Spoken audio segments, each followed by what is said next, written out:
jongler là dans les katanayo. Aussi, bah, moi, ça, mon nez nettoie mon pied, ça dépend.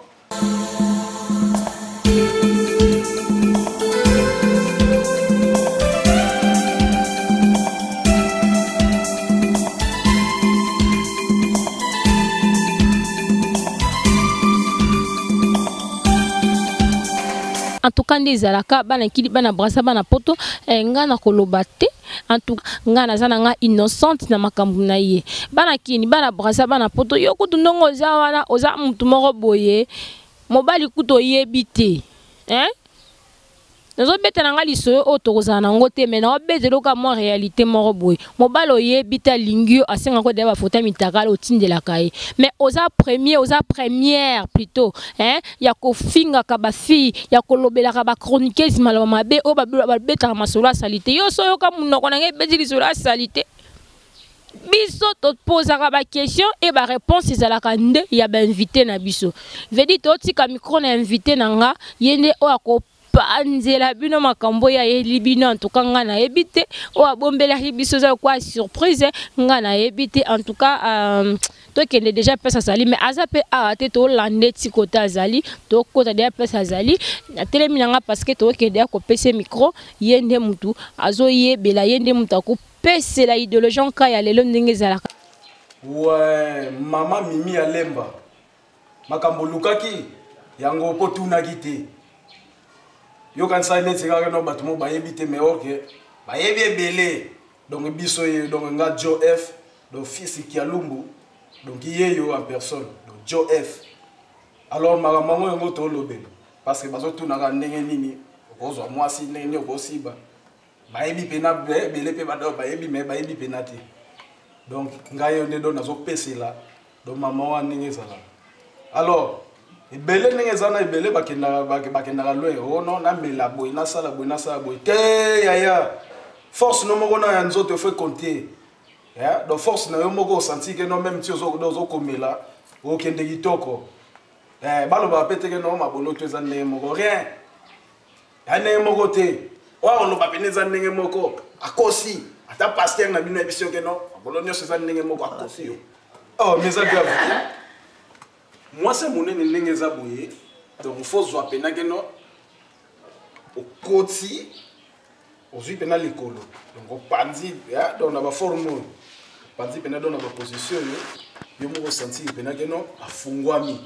un tas de bendani. Alors, il y a barandé nini, au jongler là dans les katanayo, au gumbier, yo mo monara que noir, danger. Donc, il y a un basa mike bazana bango facile donc ozoye donc facile à garer ba bazana net ndakala net 1 donc ozoye pe tomboli donc bore telemi zokitsaka donc libola moi ça munene soki za penake no asokola ne bien no nyoso bien en tout cas les kaka pour basa mike sko ba miti kaka bu moi oval mais on peut pas sonner un peu mabolo na bango bazali donc ndeo ibira ndenge zala kosi ba moi ça munene to amokie ça dépend. Donc ça dépend de maman ndenge ezalende ezalela. Pour comment la mutu mususu senti penake no pour mabola différent. Mabola likolo ezali ya César pour musu peno ko ezali pena na ndenga sima. Mais oko tsape bobo ekido ekotate. Faut ko doka nguma manano ba position ete. Asali boye ndozwi. Mais il y a des celles là où ezali pena no okepena na sima. Kana ngote na tout grand bo okotisi pena ekena mo. Donc wana ezala pena na choix pénalité ya on a besoin de ezala ndenge ya mutu akoza yela parce que belé ndenge ezala ko ya pe bobu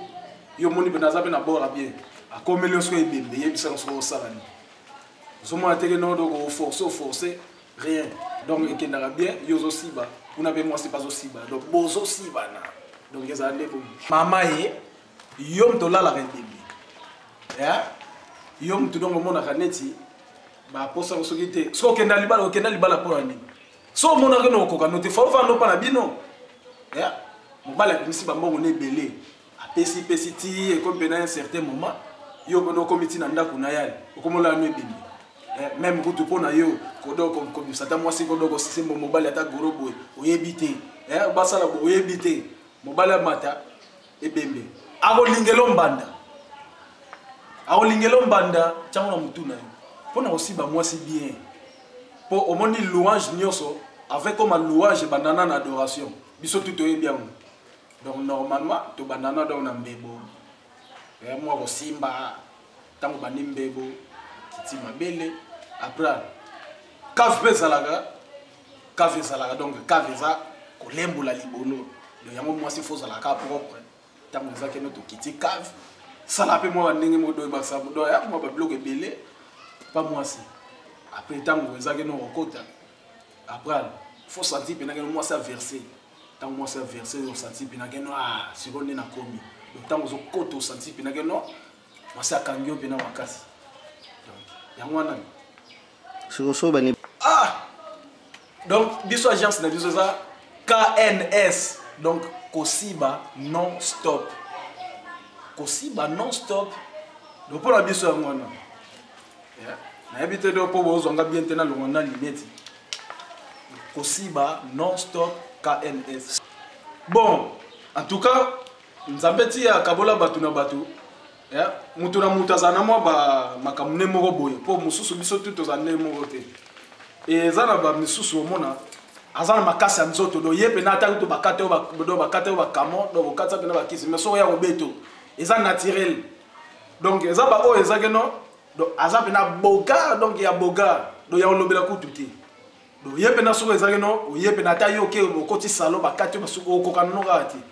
ezamba o bapesa do na mayele donc nzamba zene loko moko bo oyo achacha kati na mutu alors pona biso boye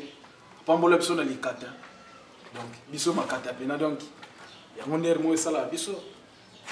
sa makata pena mo moi 0 siko soki mais numéro ezali numéro eza 09 99 053 279 et na bandeli 09 99 053 279 donc ba oza na posa na biso ba oza pena posa pena nga basiba nga bien te na se retrouver raté mobile nga kutu soso donc po ba soso baza donc mususu ayene nga bimisika ba ebimi nango te bongo te papa lokata donc ba bato ba batreta na bokoko ba traiter ba zone so pena do yo mo sentira que non zone na Maman Mimi Alemba, donc on a vu que nous avons Lukaki, yango o kutuna nteo mukie. Mais zelo mon apena o esko eleki yango.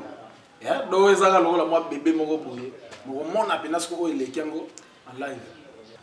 Maman Mimi Alemba, agence KNS ezo zelaka yo. Pona mambo cordo ayebisaki yo. Jusque là tozo zelaka donc tozo nini tozo réaction mo côté film pona ba film na biso film pornographique. Donc il faut ressentir donc okuta maintenant bino okutana te donc on a biloko mystique donc KNS ezali yangwana donc agence pena KNS Kosiba non stop donc talaka donc ya biso pena na pesi bina mbote do batuto balingaka Joef donc betaka fils ki alumbu to mona na to solola na Facebook